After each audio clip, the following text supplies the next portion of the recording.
Hello everyone, I'm Mr. Big T Anderson, and we are doing a reading of The Girl Who Became the Moon by Chasmfiend. This is from the Avatar fandom. If you're new here, let me explain the rules.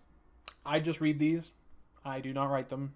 Well, I write them, but I'm not going to read my own writings like that on here. That's just tacky. Anyway, this is for better writers than me.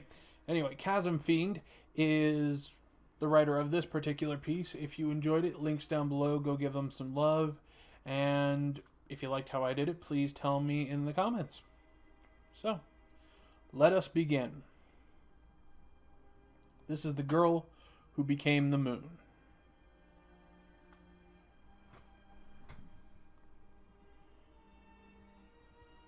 In the far north of the world, past the edge of the continent, lie the fields of grinding ice that few dare traverse. North of those, past where the icebergs calve, lives the Northern Water Tribe on sheets of ice built and maintained by their waterbenders. But not all of the north is covered in ice and snow. In the oceans of the north there is one spot of green, the spirit oasis of the Northern Water Tribe, where dwell the spirits from whom the waterbenders glean their power. Tui and La, push and pull, ocean and moon. Once, rather long ago, in the time when the Fire Nations sought to conquer the other peoples and rule over them, there was a chief of the Northern Water Tribe with no children, none at all. Indeed, it was expected that when he died, his father's brother's son would take over leadership of the tribe and that his son would lead after him. But still the chief hoped, and still his wife beseeched the spirits that they might have a child. And in time a daughter was born to them. But she was weak and sickly, and the healers did not think she would live to be named. In desperation, the chief and his wife took the child to the spirit oasis and placed her in the pool there, in hopes that the spirits of the moon and ocean would have mercy on them and save their daughter. The moon spirit heard their plea, and the girl child began to cry, the strong cry of a healthy child. Her parents took her from the pool, and when the time came, they named her Yui, in honor of the moon who had saved her and who had marked her. For when Yui had been placed in the pool of the spirits, all the color had leached from her hair, and it grew like that ever after. Now there began to be a discontent among the people of the Northern Water Tribe, for there had never been led by a woman, and the current chief had only a daughter. In times gone by, a chief without a son would choose one of the young men of the tribe of age with his daughter to train to be chief after him. And that man would marry his daughter, and so the line of chiefs would continue. Many were in favor of continuing this custom and of allowing this chief his pick of successors. But there were some who said that the chief's father's brother's son was of the line of chiefs as well, that he had also been prepared to lead the tribe and could do so better than any man of age to marry Yui. To end the contention, the chief decided that his daughter should marry the son of his father's brother's son. And as the years passed, that choice seemed proper. Now it was that on Princess Yui's 16th birthday the Avatar returned to the Northern Water Tribe, seeking a water-bending master to teach him. And he brought with him from the Southern Water Tribe both a maiden waterbender and a young warrior as his helpers and protectors. These two were brother and sister, the only children of the chief to the south. The Avatar and his companion soon settled into the rhythm of the Northern Water Tribe, but the young warrior was restless in a land of peace after so much danger, and he often sought out the company of Princess Yui. More and more, Princess Yui also sought out his company for tales of the lands beyond the fields of ice and stories of his travels with the Avatar. The two were good for each other. The young warrior brought laughter to the eyes of the somber princess, and she taught him of the customs of their people, long forgotten on the other half of the world where the Southern Water Tribe had been all but destroyed by the Fire Nation. As the weeks passed, the two grew closer and closer until there began to be whispers that the relationship between the princess and the Southerner was not entirely within the bounds of propriety. Rumors that Yui hoped to set her betrothed aside and wed the young warrior. When word reached Yui's ears, she was distressed and resolved to break off all contact with the young warrior. But her resolve did not last long. Before a week had passed, he had returned to her side, with words of hope and love and promises that he would not forget his place. An offer, a chance to see the world as he had seen it from the back of the Avatar sky bison, from above her responsibilities and the concerns of her people, seemed so much less and Yui allowed herself to relax for the first time since she had sworn off the young warrior's companionship. But the peace could not last, not when the Fire Nation sought to capture the Avatar, and so remove all hope of lasting resistance to their conquest.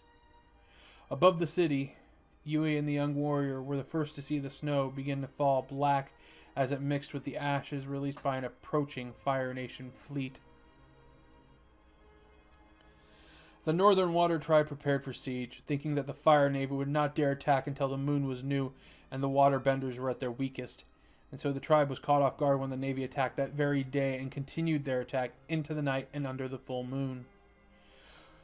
With the benders of the Water Tribe at their strongest and those of the Fire Nation at their weakest, it did not seem as though there were any way that the stronghold of the North could be taken that night.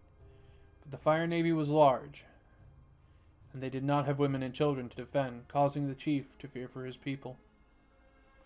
As the chief feared for his people, so did Princess Yui. She took the Avatar and the two companions to the Spirit Oasis, hoping that there he would be able to entreat the spirits for aid, not knowing that one among the Fire Nation sought the Oasis for a very different reason, or that another sought to take the Avatar himself captive. Within minutes of the Avatar entering the spirit world, his companions were overpowered and his body was stolen away across the ice fields towards the Fire Navy. By the time they had sorted themselves out enough to make a pursuit, a blizzard had come up and there were no tracks to be found. Not to be daunted, the young warrior suggested they set off upon the Avatar's bison, in hopes he would be able to see the Avatar from above.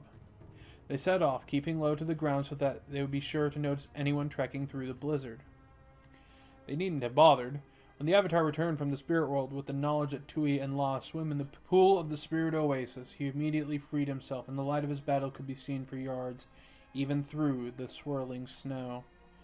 With the aid of his friends, the Avatar quickly drove off his foe and returned to the Spirit Oasis with the knowledge that the ocean and moon spirits swam there in the form of the two koi, and that by tying themselves to the mortal world in such a fashion, they had made themselves vulnerable. If the Fire Navy made it to the Spirit Oasis, they could kill the spirits, and by doing so tip the balance of the world in their favor.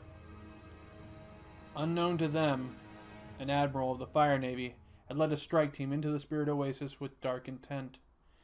The admiral had wandered long and dug deep in search of anything that could give him the advantage when he was young, and knew that what swam in the pool of the Spirit Oasis. He knew also that the power of the waterbenders came from the moon spirit, and he thought that if the moon spirit was destroyed, the waterbenders would lose their power, and the Northern Water Tribe could be easily overtaken. The Avatar and his companions arrived only to hear that last of the Admiral's plans and to see him reach into the pool for the moon spirit. But there was one among the strike team, an old general who had wisdom enough to see what harm the loss of the moon would be to the entire world, and not just to the water tribes. He pleaded with the Admiral to see reason and give up his foolish scheme. The Admiral pretended to listen, but in the moment of relief that followed his apparent surrender, he struck. He was quickly driven off by the angry general, but the moon spirit still floated limply in the pool, and none could coax the spirit back to life. In the heavens above, the moon vanished, and all throughout the world people cried out in horror as the night turned black as coal. Outside the Spirit Oasis, the battle raged on, but with the death of the moon spirit, the waterbenders lost their power and were helpless against the attacking firebenders. And underneath the ice fields, the ocean rolled and fumed as the ocean spirit mourned the death of its companion. The ships of the Fire Navy were overturned by the swell of the ocean, and inside the city pale water rushed over the streets and swept the unwary from them. In the Spirit Oasis, the Avatar and his companions prepared to fend off the general and the remnants of the strike team, sure that with the Admiral gone, he would see the wisdom in taking the Avatar captive. But the general paid no mind to any but Yui. He asked her in a quiet voice, gone hollow from shock, if she had been truly touched by the moon spirit, as her hair seemed to indicate. And Yui told her tale of how the moon spirit had given her life when she was a newborn.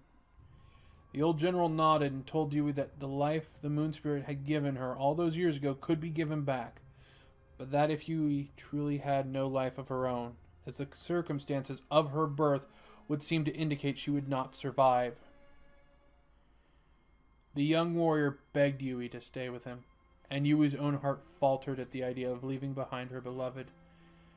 But Yui looked to the waterbender, now bereft of her power, and she thought of how her people were even now being overrun by the Fire Navy. Yui looked to the Avatar and asked herself how he was to master the elements and restore the balance of the world with one of the elements torn from the fabric of reality. Yui looked to the old general and declared that she would heal the moon spirit even at the cost of her life. Yui went to the pool and took the burnt carcass of the moon spirit in her hands. As she held it, her life went into the spirit. And as its wounds closed, Yui grew weak until the spirit was healed and Yui collapsed by the side. The young warrior reached to catch her, but even as her body fell into his arms, it vanished. Now healed, the body of the koi fell back into the pool, and above it appeared the shade of Yui. The moon spirit had indeed died, and Yui had not been able to restore it to life, so she had taken its place. Yui bid her beloved a last farewell, giving him what comfort she could, before ascending into the heavens. The moon reappeared in the sky, and the ocean stilled as the moon and ocean spirits resumed their eternal dance. With the waterbenders restored, the Northern Water Tribe quickly overpowered what was left of the Fire Navy and took captive all of those who had sought to conquer them. But the admiral who had slain the moon spirit was not to be found, and some say that the ocean spirit dragged him to the depths of the sea in vengeance. The young warrior felt keenly the loss of Yui, but he was a sworn protector of the Avatar, and he buried his grief in his duties. Life went on, and in time the Avatar and his companions left the Northern Water Tribe in search of an earthbending master. But that is another story. In the far north of the world, past the edge of the continent, lives the Northern Water Tribe in a city built of ice by their waterbenders. Around the only spot of warmth in that land of ice and snow, the Spirit Oasis, where grass grows year-round. At the center of the Spirit Oasis there is a pool, in which swim the spirits from whom the waterbenders gain their power. Ocean and moon, push and pull. Tui and Yue. And that was The Girl Who Became the Moon by Chasmfiend. If you enjoy it, please hit the links down below. Give a good review. Say, hey, I liked it. I heard it from Mr. Big. You know, just give them the thumbs up. You guys know how to do it. Anyone who's been on the internet more than 10 seconds, I would think, knows. If you liked how I did it, comment down below. Thank you for listening. I appreciate it. And you guys have a good one. Ta-ta.